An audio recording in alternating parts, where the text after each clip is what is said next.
She's not even military. Why is she in the hangar during an alert?" That was the line, loud, mocking, meant to put her in her place. Everyone laughed. The ghost mechanic, they called her. Quiet, invisible, disposable.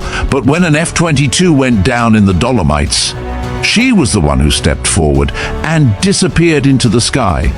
The flight logs didn't know her name, but one mark on her wrist told a different story. A tattoo nobody recognized, except the man who trained Top Gun's finest. This is Veteran Biker. Comment 1 if you're new, 2 if you've been with us, 3 if you ride with us every week, like, subscribe, and stay to the end.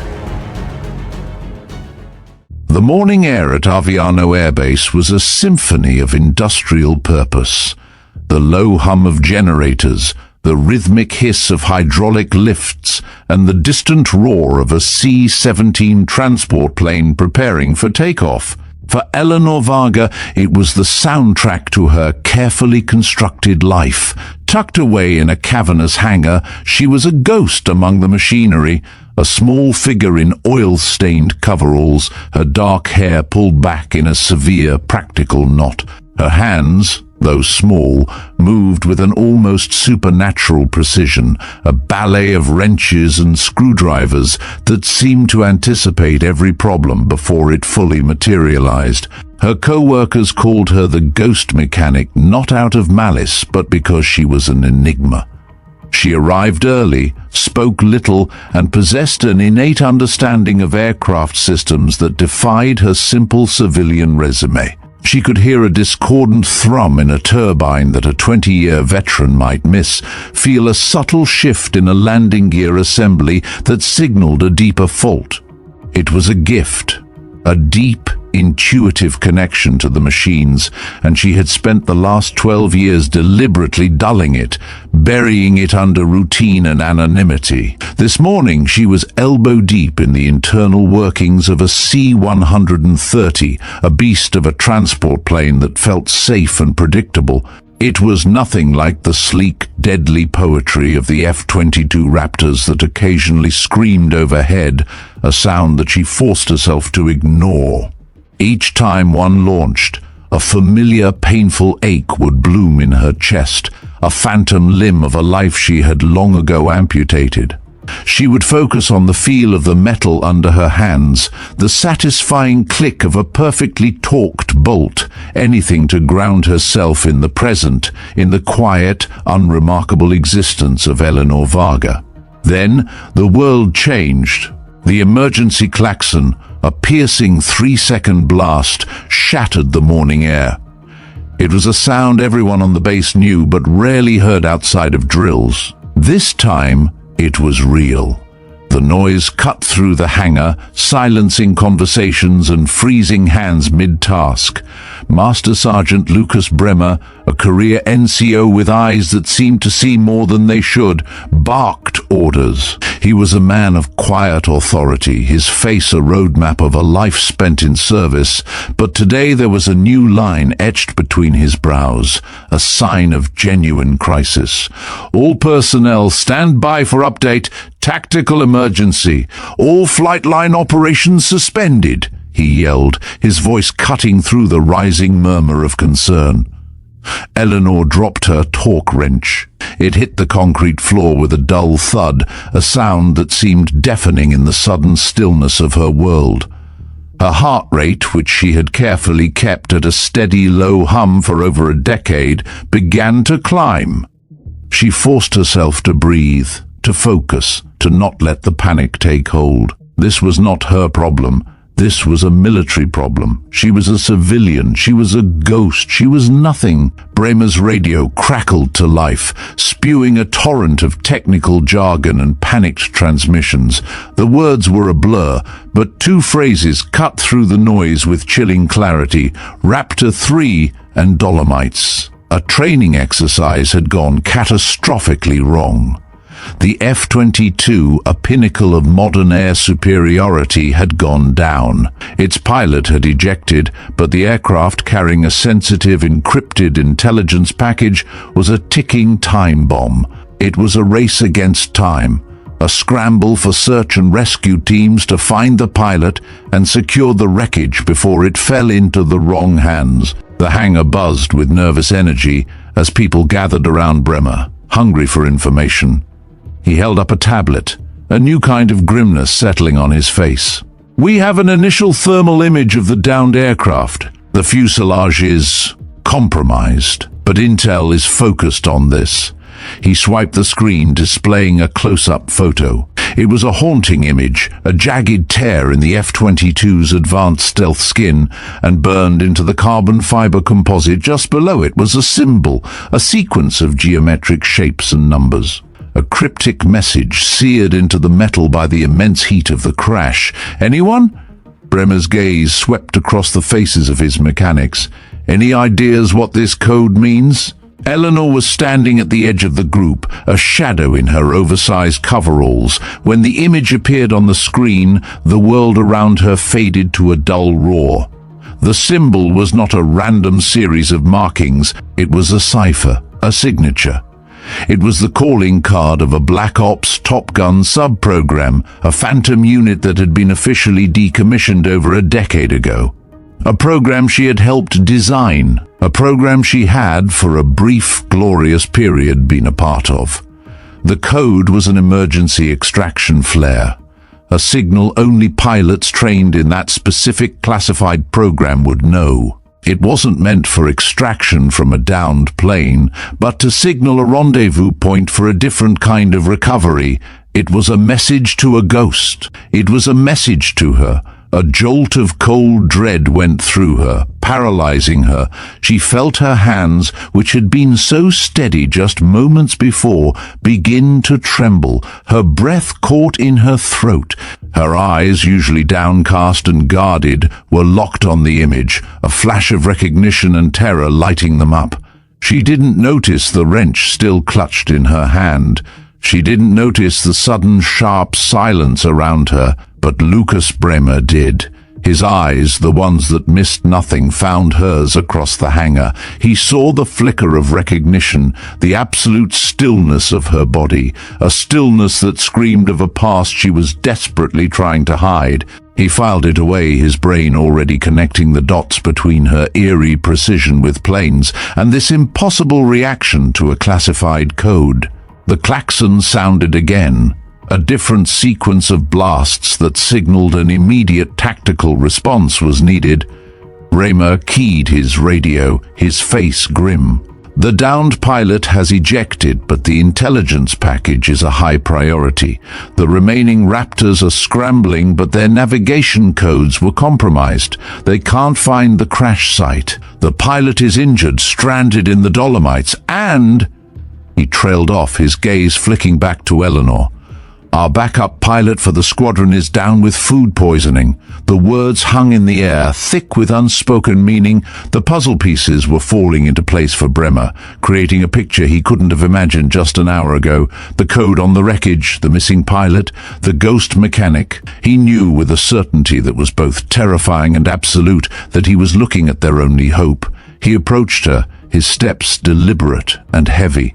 "Elinor," he said, his voice low enough that it wouldn't carry. She flinched, the sound of her name on his lips feeling like an accusation. She turned, her face a carefully blank mask, but Bremer had seen the mask slip. "The base," he began, his tone formal, "is in a serious situation. We need a pilot who can fly an F-22, and we need one now. We need someone who can read that code, someone who knows that sub-program. I've been watching you for 4 years, Elinor. The way you handle these planes, the way you understand them, it's not from a manual. It's from living inside them. It's from flying them." Her denial was immediate, a reflex honed over a decade of lies. "I'm a mechanic, Sergeant. I read manuals, I fix things, I don't fly." The words were steady, but her hands were trembling, a tremor she desperately tried to hide. Bremer pulled out a tablet and swiped to a file he'd requested from military intelligence. It was a cold, clinical summary of her life, or rather, the lack of one. "I ran a background check on you after the klaxon sounded." It's a standard procedure for all on-base personnel during a tactical emergency. He turned the tablet towards her. Your identity, Elinor Varga, doesn't exist before age 13. No birth records, no family registration, no school certificates in any Polish or German database. You simply materialized as a teenager and built a life from scratch. Elinor's carefully constructed world was beginning to crack. She had been so careful, so thorough in creating her civilian identity, but she had never anticipated someone looking so deeply. Refugees, displaced families, she whispered, the familiar, well-worn excuse feeling flimsy and hollow. That's what I thought too, Bremer admitted, until I saw your reaction to that code, and until I heard the sound of the F-22 seconds spooling up for launch outside. The deep, resonant roar of the F-22 engines began to fill the hangar, a sound she had been running from for so long. It was a sound that had once been the soundtrack to her life, the sound of power and freedom and the endless sky. Now it was the sound of her past, a ghost reaching out to pull her back. Her hands began to tremble uncontrollably, a physical reaction she couldn't suppress. Bremer's gaze was intense, unwavering. Most mechanics learn about planes from the ground up. You understand them like someone who's lived inside them. The sound of those engines, your body is reacting to it like a part of you is being called home. Elinor shook her head, a violent, desperate gesture. I don't know what you're talking about. I'm a mechanic. But the lie was weak, a whisper against the roaring reality of her past. She had spent 12 years building an unremarkable life, and in a single chaotic morning, it was all falling apart. As the F-22 engines outside reached a deafening crescendo, the hangar doors swung open with a bang. Lieutenant Colonel James Harrison, the squadron commander for the F-22 unit, strode in, a man radiating authority and palpable stress. He was a force of nature, his gaze sweeping the hangar for answers. His eyes landed on Bremer and Elinor, taking in the intense, private conversation. He didn't need an explanation. The gravity of the moment was clear on their faces. Bremer! He bellowed, his voice cutting through the noise. What's our status? We have a pilot down, an encrypted intelligence package that can't be compromised, and a search area the size of a small country. Do you know what that means? He pointed at the photo of the code on Bremer's tablet, his face a mask of grim recognition. That code, that's not just a signal, it's a signature. It's a Black Ops extraction flare. Only a handful of pilots in the world were ever trained to use it. And that program was shut down 12 years ago. He turned his gaze on Elinor, his eyes narrowing in suspicion. Bremer, what's going on here? Why are you talking to a civilian? Elinor's carefully constructed world imploded in that moment. She was a ghost, a nobody, a disposable mechanic. But this man, this squadron commander, was looking at her not as a civilian, not as a mechanic, but as someone who knew a secret he thought was buried forever. He wasn't asking for her name. He was asking for her identity. Bremer, Harrison said again, his voice dropping to a low, dangerous tone. Does she know what that code means? Elinor stood frozen, her hands trembling, the roar of the engines outside a thunderous accusation. She couldn't speak. She couldn't lie. Her silence was a scream, a confession that echoed across the hangar. It was the answer to every question they hadn't even had a chance to ask. The ghost had been seen, the past had returned, and her 12 years of hiding were officially over. The roar of the F-22 engines outside had reached a crescendo, a thunderous heartbeat that felt like it was drumming a hole through Elinor's very soul. She stood motionless in the hangar, the tremor in her hands now a full-body vibration, a physical manifestation of 12 years of suppressed identity trying to tear itself free. A silence, a stark and undeniable confession, hung heavy in the air. Lieutenant Colonel James Harrison, a man who saw no grey area in a tactical emergency, stepped closer, his gaze a steel trap of 1,000 questions. "Bremer." Harrison's voice was a low growl. "What is her name? What unit was she in? Tell me what you know now." Master Sergeant Lucas Bremer, a man who respected the chain of command but trusted his own instincts more, held his ground. "Sir, all I know is she's an enigma with a background check full of holes, and she's the only person who reacted to a code that shouldn't exist." Harrison's eyes never left Elinor's. They saw through the grease-stained coveralls and the tired eyes, seeing a ghost from a past he only knew in rumor. The base Klaxon gave another series of short, urgent blasts. Time was no longer a luxury, it was an enemy. "Listen to me," Harrison said, his voice dropping to a harsh whisper meant only for her. "Our pilot is in the Dolomites. The search grid is compromised. The intelligence package is a top-tier asset. I have an F-22 Raptor ready to fly and a backup pilot out with food poisoning. I need someone to get up there and find him, and you are the only person on this base who even knows what that code means. I don't care who you are. I care about what you can do." Elinor finally broke her silence, her voice a brittle whisper, barely audible over the roaring engines. "My identity, my past, they stay buried." Harrison didn't hesitate. "Agreed. You fly this mission, and your past stays a ghost. You don't, and I'll have military intelligence peel back every layer of your life from the last 12 years, looking for answers you don't want them to find. This is not a choice, Miss Varga. It's a deal. Do we have one?" Elinor took a deep, shuddering breath, the air filling her lungs for what felt like the first time in years. She looked at Harrison, at the desperate, cold certainty in his eyes, and knew her anonymous life was over either way. With a single, defiant nod, she sealed her fate. "I need a flight suit," she said, her voice growing stronger, a phoenix rising from the ashes of her old life, and a full mission brief. Now! Within minutes, the hangar floor became a whirlwind of controlled chaos. While Bremer and Harrison secured the emergency authorization, a new figure stepped into the fray. Captain Sarah Chun, the F-22 flight leader for the mission, watched Elinor from across the hangar, her face a mask of professional skepticism. Chun was a sharp-eyed pilot with an impeccable record, and her demeanor was a study in controlled aggression.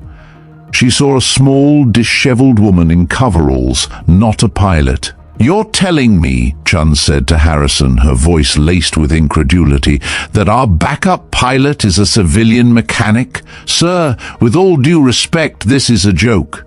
Harrison held up a hand. "Captain, she's flying under my authority. You're the mission leader. I need you to get her up to speed now. Her call sign is Shadow 4. She's green, but she's all we have." Chun's eyes narrowed as she approached Elinor, taking in her posture, her hands, her movements. "I'm Captain Sarah Chun. You'll be flying a Shadow 4. Let's get you a suit. But let me ask you something first." She stopped a few feet from Elinor, her stance aggressive, challenging. "You don't walk like a mechanic. You walk like a pilot. Your center of gravity, the way you hold yourself, it's all wrong. Who are you really?" Elinor met her gaze, a flicker of her old fire returning. "A temporary solution to a permanent problem. My background is irrelevant to the mission." Chun smirked, unimpressed. "Everything is relevant in a combat situation. Let's get to the brief." The mission briefing was a whirlwind of compressed data and high-stakes planning. Harrison and Bremer laid out the details. The downed Raptor 3, the pilot, Lieutenant Matteo Walsh, who had ejected but was likely injured, the encrypted intelligence package, and the Black Ops code burned into the fuselage. Elinor absorbed it all, her mind a finely tuned instrument firing on all cylinders for the first time in years. Her analysis was immediate, tactical, and instinctive. The code, she said, cutting off Chun's explanation of a standard search pattern, is not for a rendezvous. It's an extraction signal, a distress flare for a specific protocol. It's a marker. Chun looked at her, stunned. A marker for what? How do you know that? I don't, but I know the protocol. It's designed to be read by the sensors on our aircraft. It's an instruction set, not a location. It's an algorithm. We're not looking for a needle in a haystack. We're looking for a specific series of numbers to find a specific set of coordinates. Harrison and Chun exchanged a look of pure shock. This civilian mechanic was speaking a language only a handful of people in the world had ever learned. A language they both suspected was long dead. Shadow 4, let's get you to the flight line, Harrison said, his skepticism turning into a cautious belief. The hangar was a different world now. The ground crew was scrambling to prepare a Raptor, their movements frantic and chaotic. But Elinor's movements were not. She donned the flight suit, the familiar feel of the Nomex fabric against her skin, a powerful, emotional jolt. It was a second skin, a memory she had suppressed for so long. She climbed the access ladder to the F-22, her hands once again steady, her movements fluid and purposeful. As she sat in the cockpit, the canopy closing over her head, she felt a profound sense of coming home, a feeling she hadn't allowed herself to experience in 12 years. The aircraft, a marvel of modern engineering, felt like an old friend. She ran her hands over the controls, the switches, the throttles, her muscle memory flooding back with a surge of adrenaline and painful nostalgia. Ramstein Tower, Shadow 4 requesting comms check, her voice, crisp and professional, came through the radio. It was a voice that belonged in a cockpit, a voice that had been buried under years of silence. Unbeknownst to her, a low-level ground crew member, a young intern fascinated by the chaos, had a personal phone out and was recording the flight line chatter. He'd heard the rumors about the emergency pilot, a civilian no less, and was intrigued. He recorded a snippet of her comms check, her sharp, authoritative tone, the cool precision of her instructions. It was an anonymous, 15-second clip of a voice that sounded like it had been born in a cockpit. He posted it on an obscure aviation enthusiast forum with the caption, "Ghost pilot? F-22 backup pilot on emergency ops is not on the manifest. Who is this?" Within the hour, the clip had spread. It bounced from forum to forum, from social media to military blogs. The voice, calm and assertive amidst the chaos, was a mystery. The ghost pilot of Aviano, they called her. The video went viral. The legend of Shadow 4, a ghost pilot flying an F-22 in a desperate search and rescue mission, was born. And it was already threatening to unravel the last thread of anonymity Elinor had desperately clung to. The 4 F-22 seconds screamed into the sky, a synchronized roar of power and purpose. Chun led the formation as Lightning One, a seasoned pro in command of her aircraft. Elinor, as Shadow 4, was tucked in tightly, a perfect shadow in the sky. As they broke through the clouds, she felt the thrill of flight for the first time in 12 years, a pure, unadulterated joy that was almost unbearable. The world fell away, and all that mattered was the sky, the machine, and the mission. Shadow 4 maintained formation. Chun's voice was a command, but there was a hint of a question in it. She was watching her flight display, a live feed of Elinor's aircraft. The civilian mechanic was flying with a precision that was simply impossible. Her movements were seamless, her flight path flawless. It was the flight path of a prodigy, not a backup pilot with no documented experience. As they approached the Dolomites, the treacherous, jagged peaks of the mountains rose up to meet them.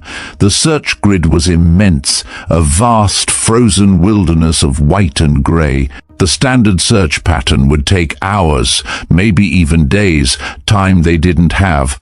Elinor's mind, which had been silent for so long, was now a torrent of information, a stream of technical data and tactical possibilities. She saw the mountains not as a simple landmass, but as a complex topographical map of wind currents, thermal pockets, and potential blind spots for radar. Lightning 1, this is Shadow 4. Request permission to break formation and reroute search pattern, she said, her voice an instrument of pure authority. Negative, Shadow 4, Chun snapped back. We stick to the plan. The plan is based on standard search protocols, Elinor countered, her mind already working on a solution. The code on the downed aircraft, it was a black ops signal flare. Not for us, for a rendezvous. The wreckage is designed to be invisible to conventional radar. The pilot and the intelligence package, they're likely hidden in an area that the flare was designed to highlight, not a random grid. Chun's silence was a testament to her shock. No one outside of the deepest echelons of military intelligence would know about a black ops signal flare. This was a civilian mechanic. This was impossible. Explain, Chun finally said, her tone a mix of suspicion and intrigue. The code, Elinor continued, her voice gaining speed and confidence, is an encryption key. It's a message for a specific type of sensor. It's not a flare for a light, but a thermal signature. It's a beacon. The pilot ejected, but they activated the flare to show their location. The standard thermal analysis from our birds won't pick it up. We need to input a specific algorithm to our sensors. I helped design it 12 years ago. Chun was floored. The technical details were beyond her expertise, but the confidence in Shadow 4's voice was undeniable. Shadow 4, can you provide the algorithm? I can't just blindly trust a civilian contractor, no offense. The algorithm is simple, Elinor responded, her voice calm and steady, but I need to do the analysis myself. Permission to take the lead. I'll maintain a low-altitude search pattern below radar using my own thermal analysis. You and the other Raptors can maintain high-altitude cover. Chun looked at her flight display. Shadow 4's movements were flawless. The pilot was a prodigy. Permission granted, Shadow 4. Take point. But if you're wrong, we're all out of options. Elinor took the lead, her heart pounding with a mix of terror and exhilarating purpose. The F-22 responded to her touch as if it had been waiting for her for years. She pushed the aircraft into a low-altitude search pattern, her eyes scanning the mountainous terrain below. The thermal image on her display was a sea of grey and white, but she knew what she was looking for. She began to input the algorithm, a sequence of numbers and commands she had not thought of in over a decade. A sudden, sharp ping filled her cockpit.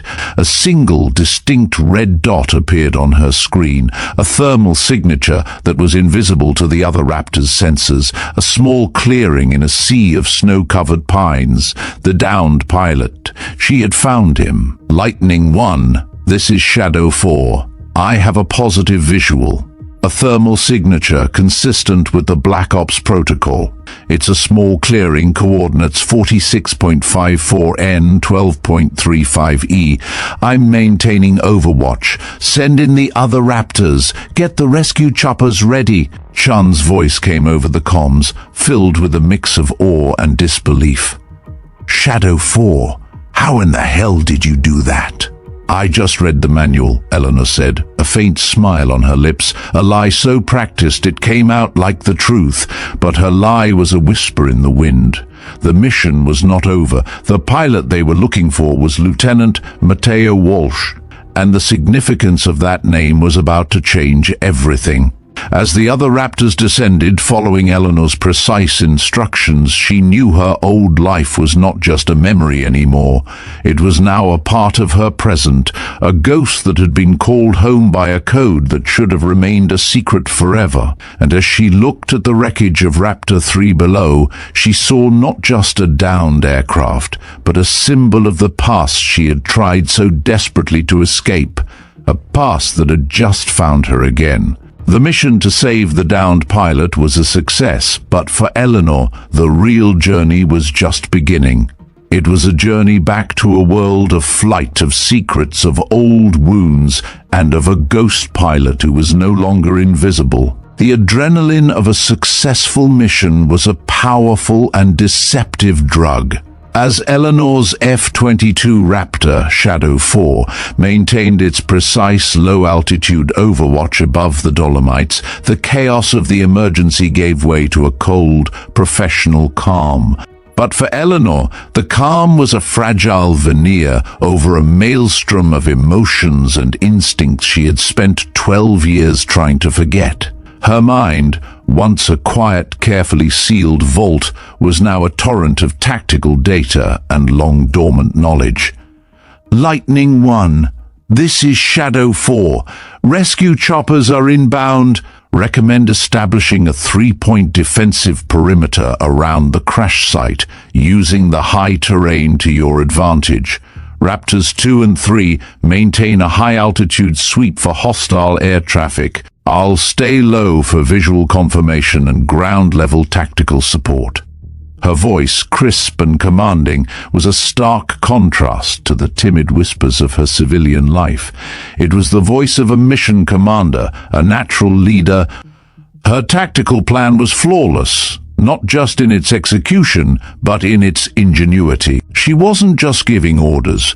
She was demonstrating a level of battlefield awareness that went far beyond the standard operating procedures of a normal F-22 pilot. She was thinking 3 steps ahead, anticipating threats that hadn't even appeared on radar yet. In the Aviano Air Base Control Tower, Captain Marcus Webb, a man who had spent 6 years listening to pilots, was completely baffled. He leaned closer to his monitor, his headset pressed tight against his ear. "Did you copy that, Rodriguez? She's calling for a 3-point defensive perimeter. That's a textbook Special Forces extraction pattern." Where did she learn that? His assistant, Rodriguez, was equally bewildered, his fingers flying across the keyboard. "Sir, her communications logs are being flagged for review. The call sign is Shadow 4, but there's no pilot named Shadow 4 on any flight manifest. The pilot is a civilian mechanic, ma'am, from the looks of it. A civilian mechanic who knows special operations, search and rescue protocols?" Webb's voice was filled with a growing sense of professional unease. "Get Colonel Harrison on the secure line. Whatever is happening with Shadow 4, it's a lot more than a simple emergency substitution. This is a pilot who is hiding expertise that fundamentally changes everything about this mission."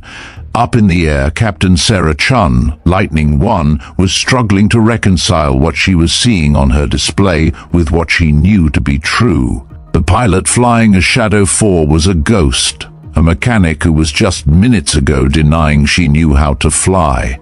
And yet, she was flying with a flawless precision and a tactical genius that was leaving Chun breathless. She was leading them, a team of seasoned F-22 pilots, in a mission that was becoming a textbook example of tactical perfection.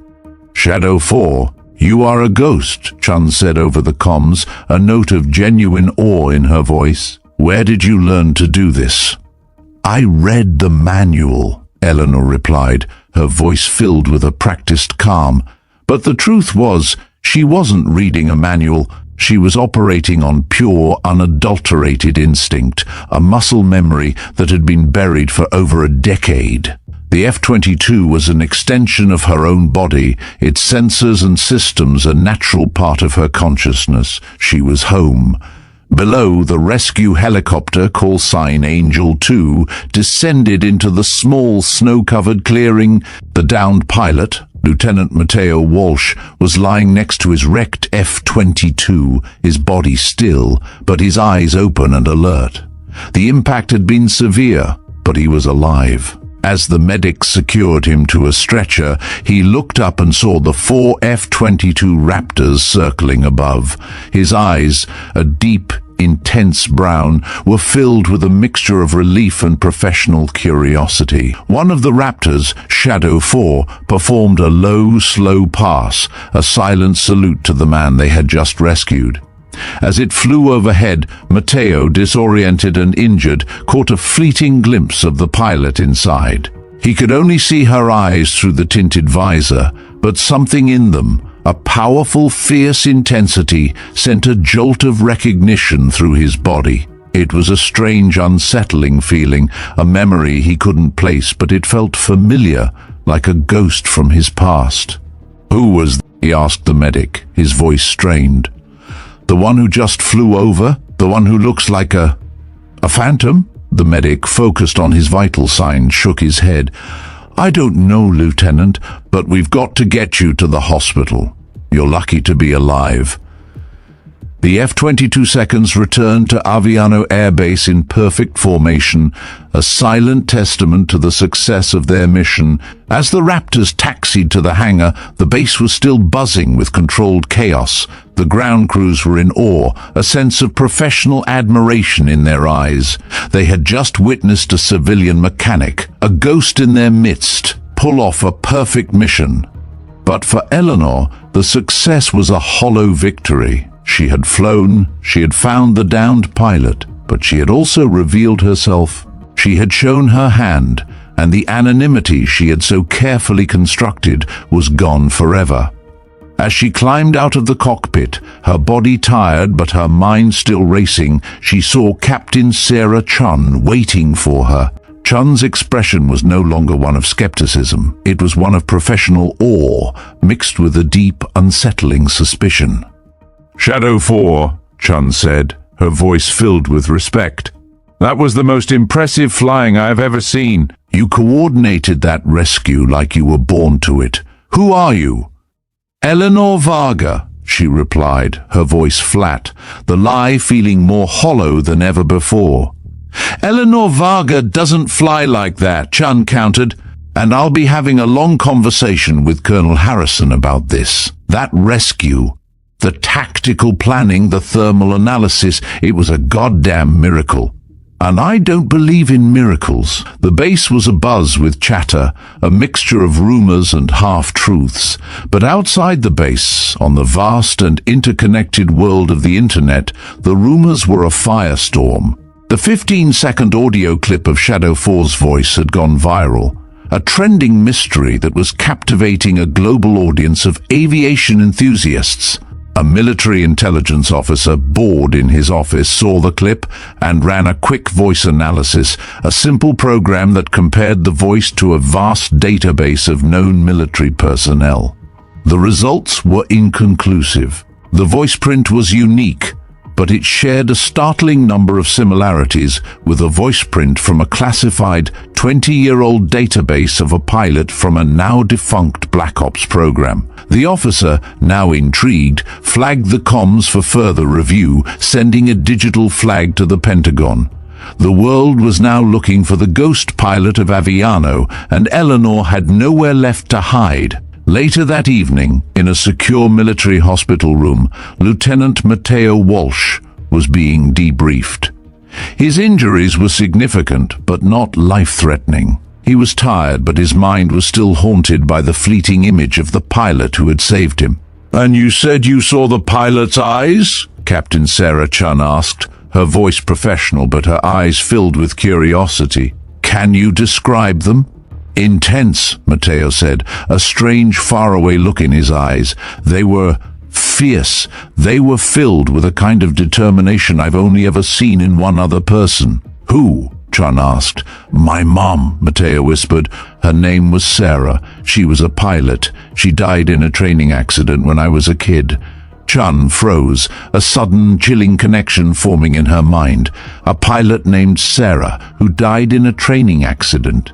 This was too specific, too coincidental. "What was your mom's last name?" she asked, her voice barely a whisper. "Walsh," Matteo said. "Sarah Walsh. Her call sign was Valkyrie. She was one of the best. My dad, he was a pilot too. He used to tell me stories about her, and about her best friend, a pilot who was a prodigy. a pilot with a call sign of a bird of myth. Chun felt a sudden cold wave of dread wash over her. What was the call sign? Phoenix, Matteo said. He said she was the best pilot he'd ever known. He said she saved his life once. He told me a story about her voice, how it was so calm, so commanding, even in the middle of a disaster. He said her voice was like a phoenix rising from the fire. Chun pulled out her phone, a professional gesture that felt incredibly personal. She had a clip of the comms from the mission, the audio clip that was now a viral sensation. She played it for him, a short, sharp snippet of a voice that was calm and commanding. Matteo's eyes widened, a look of profound shock and realization on his face. "That's it," he said, his voice filled with a powerful emotional certainty. "That's her. That's Phoenix, the pilot who just saved me. She's the one who flew with my mom." The revelation was a hammer blow, a piece of a puzzle that had been missing for over a decade. The pilot he believed he had lost was the mother of the man he had just saved. The pilot she had been hiding from was a man who had now found her. The ghost pilot was no longer a ghost. She was a legend, and her story was about to be revealed to the world. But for Elinor, the revelation was not one of triumph, but of profound, agonizing guilt. She had saved the son of the woman she believed she had failed, a woman she had spent 12 years trying to forget. The circle was now complete, and the past, once buried under the anonymity of a mechanic, was now a public mystery, a story waiting to be told. The world was watching, and Elinor was about to be forced to confront the legend of Phoenix and the truth of what had happened 12 years ago. The stage was set, and the final act was about to begin. The sterile air of the debriefing room was thick with a tension that surpassed the urgency of the mission itself. Elinor sat at a long, polished table, the borrowed flight suit feeling both familiar and like a foreign skin. Her hands clasped tightly in her lap were a physical manifestation of her internal struggle. Facing her were Lieutenant Colonel James Harrison and Captain Sarah Chun, their expressions a grim mixture of professional admiration and profound suspicion. The mission was a success. The pilot, Lieutenant Matteo Walsh, was safe. The intelligence package was secure, but the questions being asked were no longer about the mission. They were about her. "Shadow 4, Harrison began, his voice devoid of warmth. "Your performance was, for lack of a better term, exceptional. Your tactical awareness, your flawless execution of a non-standard search pattern, your coordination of the rescue. It was all by the book, but not a book any of us have read." "I was just trying to help," Elinor said, her voice quiet, a stark contrast to the commanding presence of Shadow 4. She was trying to revert back to her ghost mechanic persona, but the eyes of Harrison and Chun saw right through the facade. "Just trying to help by using skills that require years of specialized top-tier training to develop?" Chun interjected, her tone sharp and accusatory. "The comms logs from the tower are a study in tactical genius, ma'am. You knew about advanced MCON procedures. You knew how to use our sensors for reconnaissance in a way that civilian contractors couldn't possibly know, and you knew how to read a code that was designed for a program that shouldn't exist. Who exactly are you?" Elinor remained silent, her mind racing, searching for an explanation that would not expose the truth, but there was no explanation, not anymore. The truth was already out, a ghost in the machine of her life. Harrison slid a tablet across the table. It displayed a side-by-side comparison of her voice print as Shadow 4 and a deep archive recording of a pilot from over a decade ago. The similarities were staggering. "We have an audio recording from an unclassified source," he said, his voice dropping to a low, dangerous growl. "A pilot who became a viral sensation as the ghost pilot of Aviano. The voice print matches, and it also matches a voice from a classified naval aviation record from 12 years ago. The question, Miss Varga, is, What were you doing in that cockpit, and what did you do 12 years ago? As the weight of the moment settled over her, Elinor reached up to wipe a bead of sweat from her brow. As she did, the sleeve of the flight suit, which was slightly too large, rolled back just enough to expose a small, distinctive tattoo on her inner wrist. In the harsh fluorescent light of the debriefing room, it was a sudden, jarring splash of color. The room froze. Chun, who had been leaning forward, her eyes narrowed in scrutiny, caught a glimpse of it. Her breath hitched, and a look of profound shock and recognition washed over her face. She leaned closer, her eyes locked on the small mark. "Wait," she whispered, her voice filled with a reverence and disbelief that made the air crackle. "I've seen that before." Harrison followed her gaze, his eyes narrowing, his expression a mixture of confusion and dawning horror.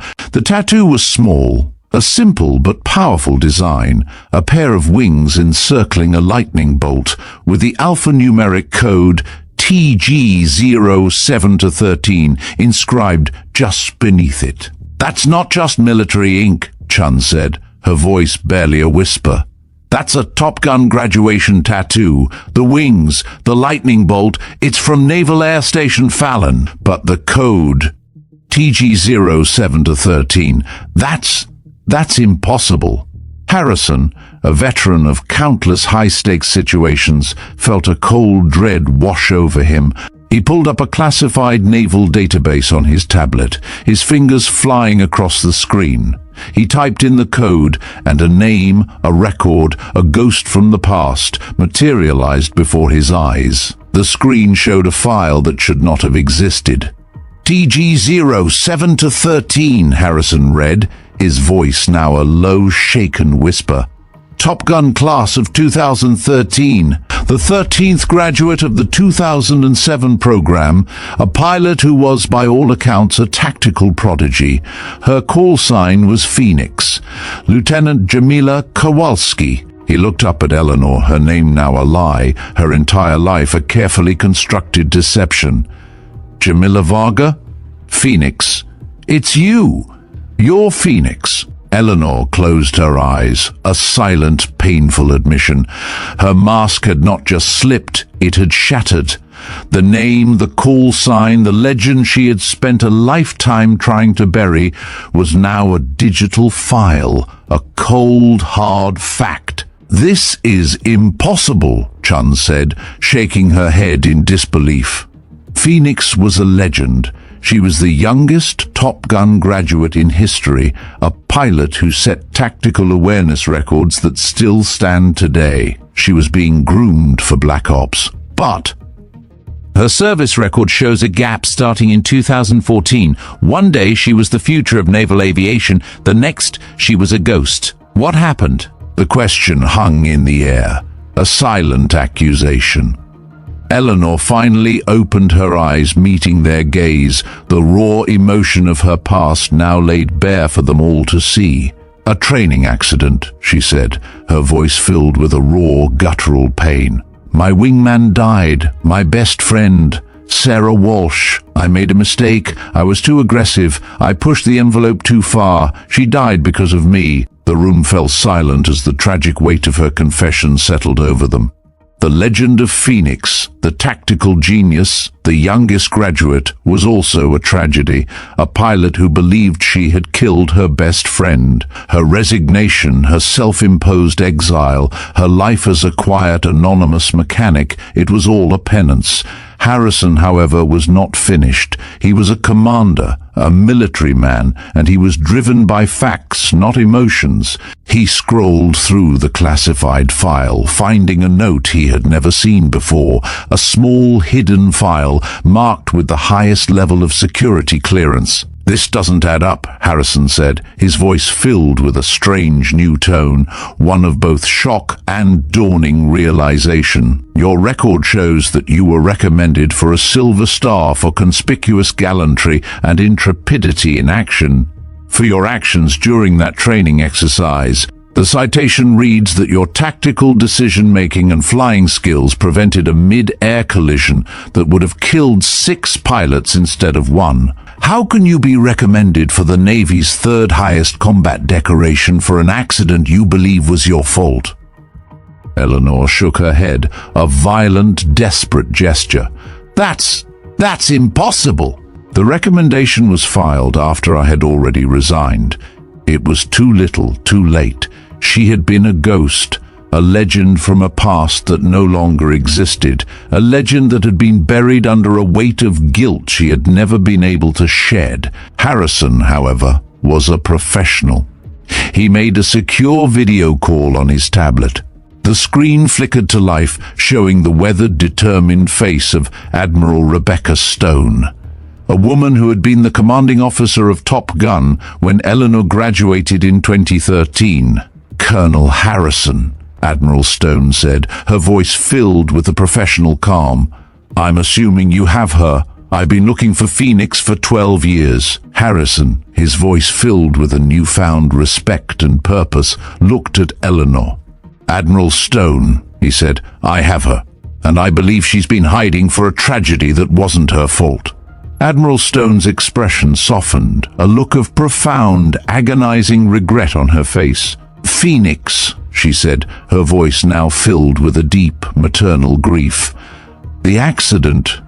The investigation was completed 6 months after you resigned. The findings were classified. Sarah's aircraft suffered a catastrophic hydraulic failure. It had nothing to do with your flying. It had nothing to do with your tactical decisions. You did everything right. In fact, you did so much right that you saved 5 other pilots. You saved them from dying with her." The words were a physical blow. 12 years of guilt, a lifetime of penance, a career in tatters, a life of self-imposed exile, all based on a lie. A lie she had told herself, a truth she had never been able to face. She had believed she had killed her best friend.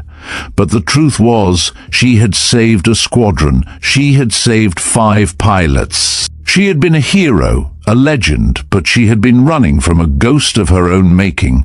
The ghost was not the pilot she had been, but the guilt she had carried. The ghost had just been laid to rest. The legend of Phoenix was no longer just a legend. She was a hero, a washout, a ghost who had just been found, and the world was about to demand her return. The revelation had been a physical blow. Admiral Stone's words, delivered with a brutal, gentle finality, had not just vindicated Elinor, they had shattered the foundation of her entire life for the last 12 years. She sat motionless, the flight suit suddenly feeling heavy and foreign, as if it belonged to a different person. Harrison and Chun, their faces filled with a mixture of professional awe and human compassion, watched her in silence. Understanding that a lifetime of guilt could not be undone by a single conversation. I was a hero?"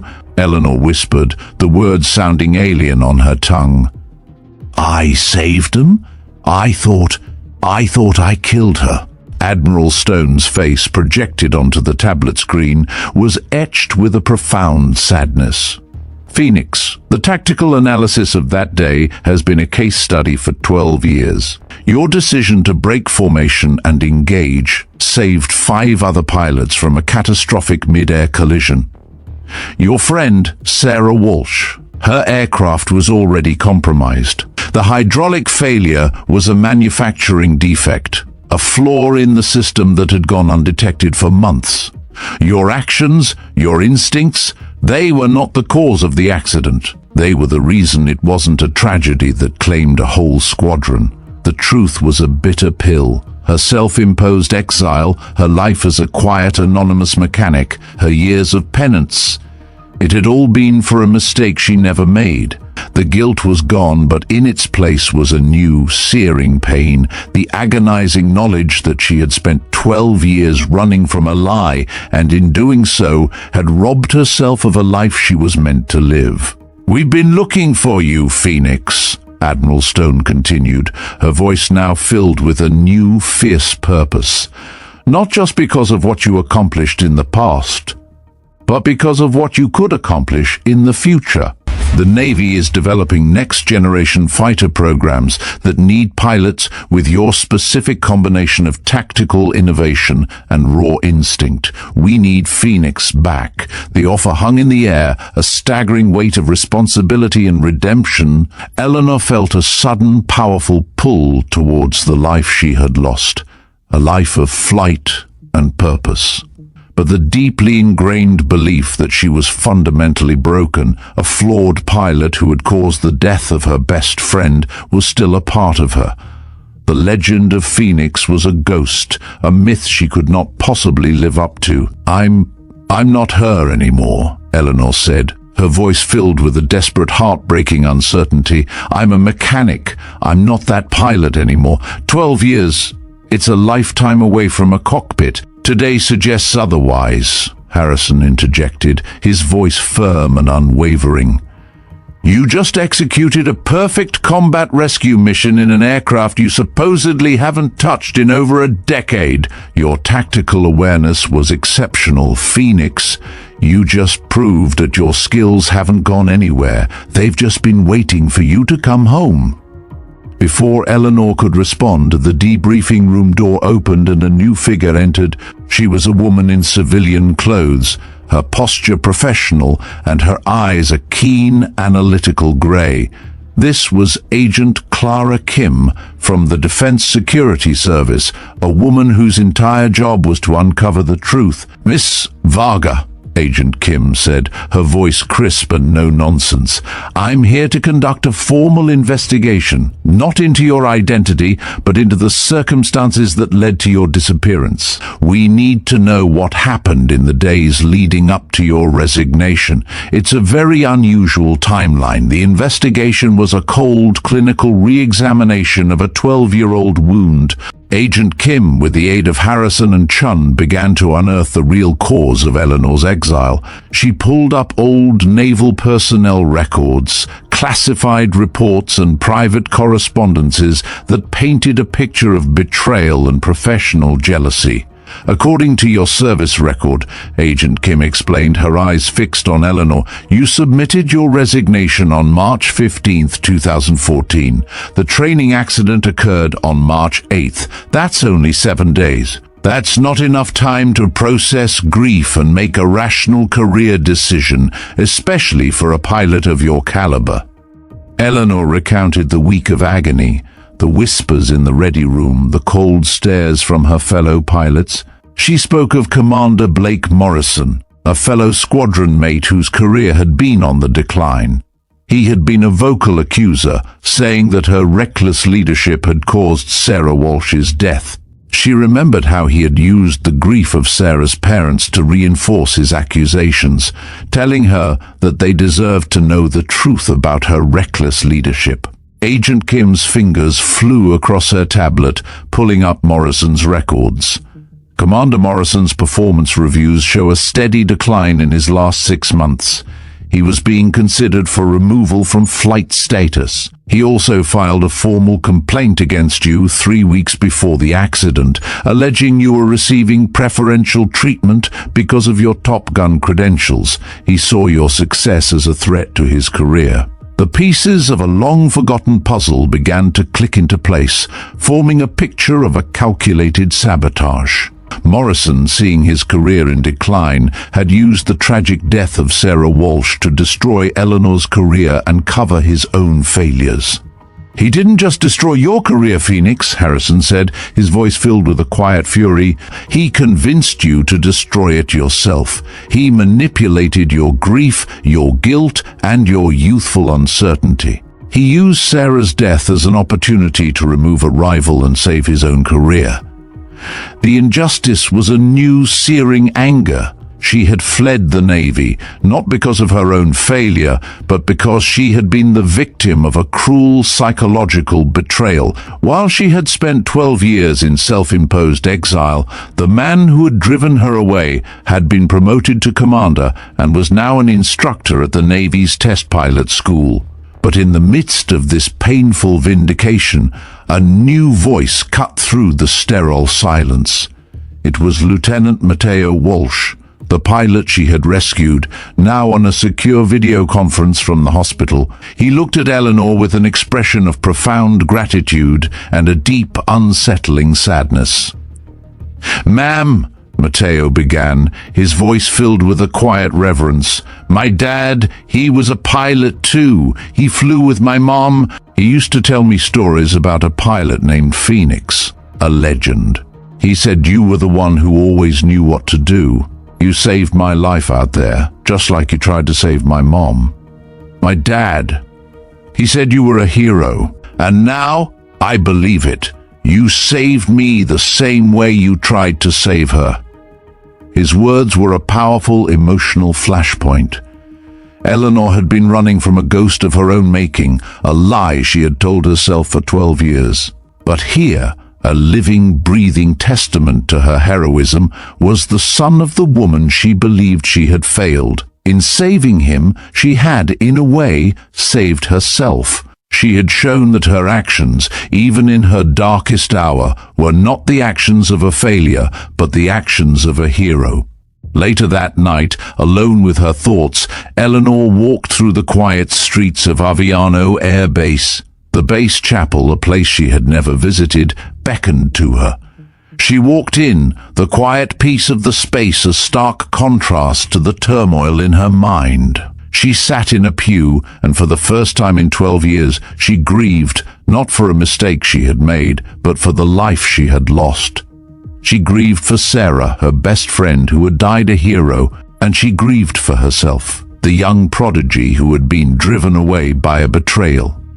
She walked back to her small, anonymous apartment, a place that no longer felt like a home but a prison of her own making. She found a small wooden box hidden in the back of her closet, a box she hadn't opened in 12 years. Inside, among a few old photographs and letters, was her Naval Academy ring and her flight ring, a small, polished circle of steel. She picked up the flight ring, the cold metal feeling familiar and comforting in her hands. For the first time in 12 years she put it on, the ring a physical representation of the pilot she had been and the pilot she was about to become. The ghost was gone, the legend was ready to return, and her journey back to a life of flight, of purpose, of being a hero was about to begin. 6 months had passed. The cold, sterile air of Aviano Air Base was a distant memory, replaced by the dry, sun-drenched heat of Naval Air Station Fallon, Nevada. For Elinor, now Commander Jamila Phoenix Kowalski, it was a return to a place that held both the ghosts of her past and the promise of her future. The quiet hum of generators and the distant roar of a C-17 were gone, replaced by the thunderous heartbeat of F-22.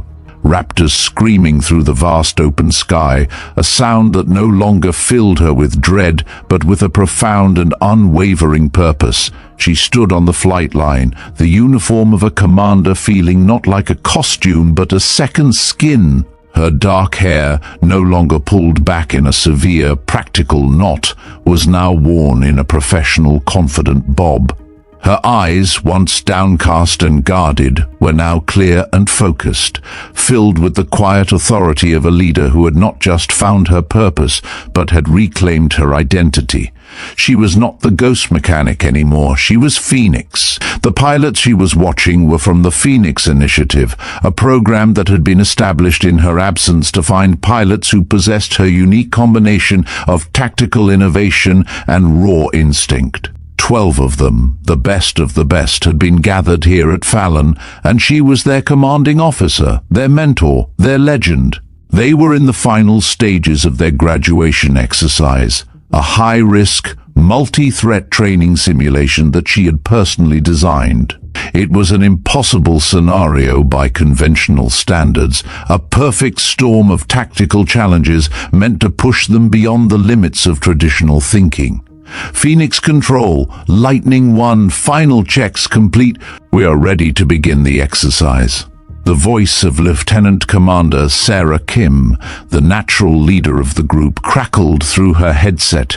Kim was a prodigy in her own right, a pilot who possessed the same intuitive tactical awareness that had defined Elinor's early career. She saw patterns where others saw chaos and found solutions where others found dead ends. She was a reflection of Phoenix, and Elinor was filled with a sense of pride and humility that she had never known before. Lightning Flight, Phoenix Control. Remember, there are no perfect solutions, only solutions that work. You are the evolution of the F-22 platform. Today, you show the world what that means. Elinor watched through her binoculars as the 12 F-22 Raptors taxied towards the runway, their engines humming with barely contained power. Each pilot, each aircraft represented months of intensive training, of late-night study sessions, of grueling simulations and long philosophical conversations about the nature of air combat. She had not just taught them tactics, she had taught them to think, to see the battlefield as a fluid, organic entity, to improvise, to adapt, to become a part of the machine. The exercise was a symphony of her own design. The pilots were practicing drills that included her original innovations, tactical maneuvers she had created on the fly in the heat of a mission, a training exercise, a moment of desperation. She had taken her personal genius and codified it into a program, a legacy that was now being carried forward by the next generation of pilots. Through the polished canopy of a Raptor taxiing past her, she caught a glimpse of her own reflection. She saw the face of a commander, a leader. But for a fleeting moment, she saw the face of a young, fierce pilot she had been 12 years ago, a pilot who was terrified of her own brilliance. The ghost was gone. She was still a reflection of her past, but she was a new, stronger, more mature version of herself, a woman who had finally accepted that her greatest gift was not in her individual genius, but in her ability to empower others. The Raptors screamed into the sky, a synchronized roar that was the soundtrack to her new life. The exercise unfolded in a breathtaking display of tactical innovation. Lieutenant Commander Kim, as Lightning 1, split the formation into 3 elements instead of the standard 2, creating overlapping fields of fire while maintaining stealth positioning. A tactical solution that was a direct improvement on one of Elinor's original concepts. Another pilot, Lieutenant Vasquez, improvised a rescue coordination that saved 2 simulated downed pilots, a perfect execution of her philosophy of adaptive tactical thinking. Each pilot was pushing beyond what they had thought possible, becoming the innovators they were meant to be. In the observation tower, Admiral Stone, now her superior and a friend, joined her. The Admiral, a woman who had seen it all, watched the exercise with a sense of profound pride. "They're good, Phoenix," Admiral Stone said, her voice filled with admiration. "Very, very good. They're a testament to your leadership. They're a testament to what happens when you stop trying to be what you think you should be and start embracing who you really are," Elinor replied, her eyes fixed on the Raptors dancing in the sky. The young lieutenant, a new recruit whose face was a study in profound respect, approached Elinor with a quiet reverence that was both humbling and deeply inspiring. He represented the future she was building, a generation of pilots who knew her as a legend rather than a flawed human being. "Ma'am," he began, his voice filled with a quiet awe, a question that had clearly been on his mind for months. "Is it true you invented the Phoenix maneuver on the fly?" Elinor's smile was faint, a bittersweet curve of her lips. It was a smile filled with a lifetime of pain and a new, profound sense of purpose. "Only because I ran out of options," she said, her voice a quiet, powerful whisper. The truth was, she had invented it out of pure, terrifying desperation, a split-second decision made in the chaos of a tragedy that had almost consumed her. But her desperation had become a doctrine, a legacy that was now a part of naval aviation history, a lesson in creative problem-solving that was being taught to the next generation of pilots she was mentoring. The training exercise reached its dramatic climax. The Phoenix Initiative pilots, using the innovative tactics she had taught them, had successfully completed an impossible scenario. They were not just pilots anymore. They were innovators, leaders, and the future of air combat. Phoenix Control, Lightning Flight, mission complete. Lieutenant Commander Kim's voice, filled with a newfound confidence that was a direct reflection of Elinor's own, crackled through her headset. All objectives achieved through adaptive tactical employment. Elinor's response was immediate and filled with a quiet, powerful pride. Lightning Flight, Phoenix Control, outstanding execution, return to base. She watched, a lump forming in her throat, as the 12 Raptors returned to Fallon, their landing a perfect synchronized ballet of power and control. She had started as an exceptional young pilot who was afraid of her own capabilities.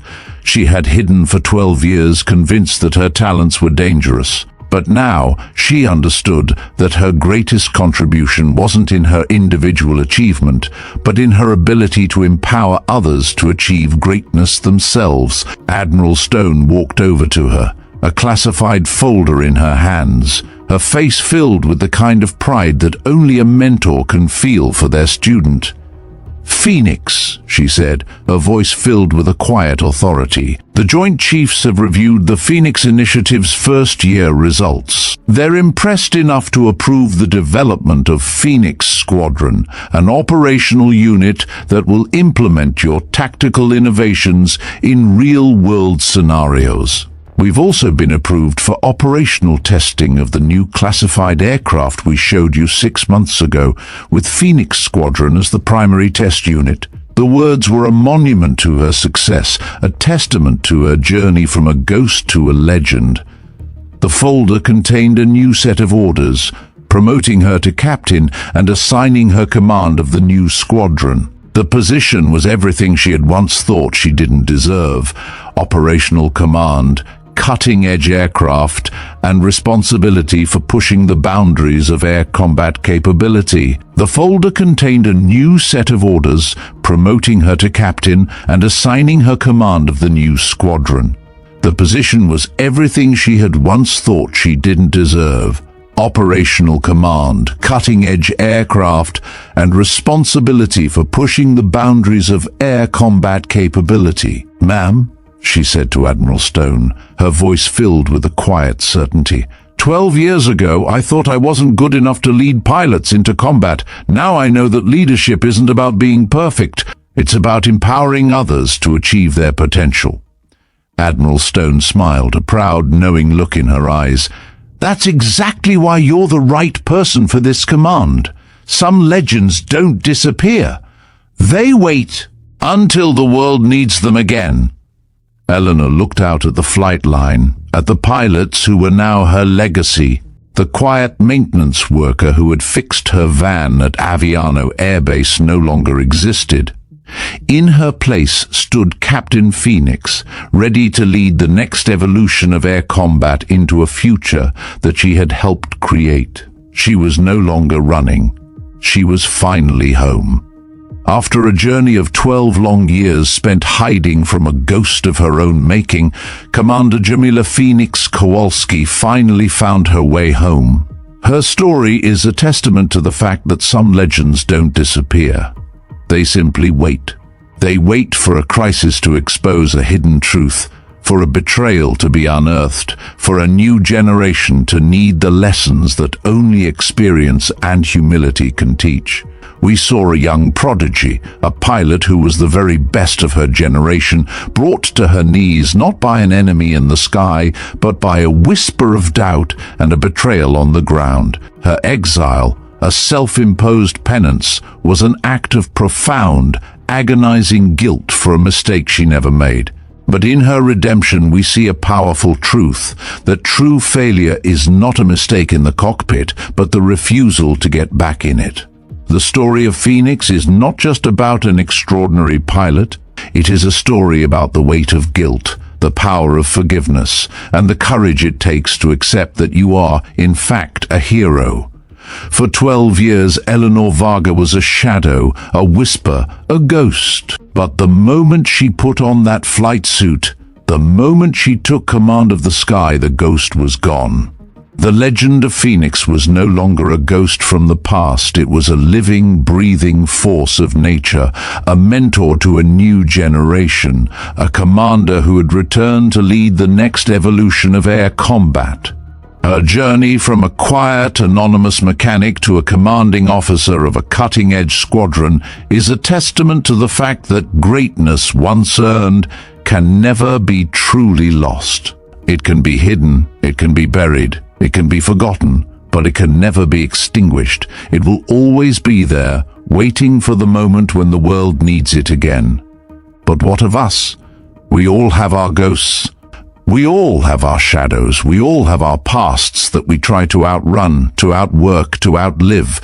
The story of Phoenix reminds us that the only way to lay those ghosts to rest is not to hide from them, but to face them, to look them in the eye and say, "You are a part of my story, but you do not define it."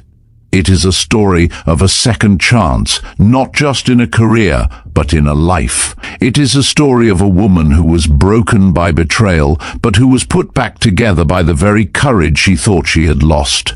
It is a story of a legend who returned to find that her greatest contribution was not in her individual brilliance, but in her ability to empower others to achieve greatness themselves. She became not just a pilot, but a mentor. Not just a legend, but a legacy. Her courage, her resilience, her unwavering belief in the people around her is a lesson for us all. It reminds us that our true strength is not in our individual talent, but in our ability to inspire and uplift others, to pass on the knowledge and the wisdom that we have earned. This has been the story of Commander Jamila Phoenix Kowalski. A story of a legend who returned from the shadows to lead the next generation of pilots. A story of a hero who was found not in the annals of history, but in a grease-stained hangar in Aviano. Her journey is a profound reminder that our past does not have to be a prison. It can be a foundation. It can be a source of strength. It can be a testament to our own resilience. Her life, a story of triumph and tragedy, of betrayal and redemption, is a reminder that we all have a phoenix inside of us, a spirit of courage, of strength, of unwavering belief in ourselves that is just waiting for the right moment to take flight. Thank you for joining us on this incredible journey. This story, like so many others, is one that we are proud to share with you here on the Veteran Biker channel. We believe that every story has a heart, and every heart has a lesson to teach. The courage of a soldier, the resilience of a pilot, the unwavering spirit of a veteran. These are the stories that we are dedicated to bringing to you. We are not just about the roar of the engine, but about the spirit of the ride. We believe in the power of a good story to inspire, to uplift, and to change the way we see the world. And we believe in the power of a good community to make that ride all the more meaningful. We would love to hear your thoughts on this incredible story. What do you think was the true turning point in Elinor's life? Was it the moment she discovered the truth about the accident, or was it the moment she decided to put on that flight ring and accept her destiny? We believe that every story has a different meaning for every person, and we would love to hear what this story meant to you. Please let us know in the comments below. We read every single one, and your thoughts, your opinions, your insights, they are what make this community so special. And if you have enjoyed this story, if it has moved you, if it has inspired you, we would be honored if you would consider subscribing to our channel. Hitting that like button is a great way to let us know that you want to see more stories just like this one. Stories of courage, of resilience, and of second chances. And if you're looking for your next adventure, we've got a couple of standout stories waiting for you. You won't want to pass these up. Just click and check them out.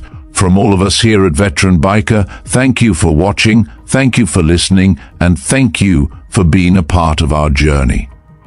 Until next time, ride safe, ride free, and never stop believing in the legend that you were meant to be.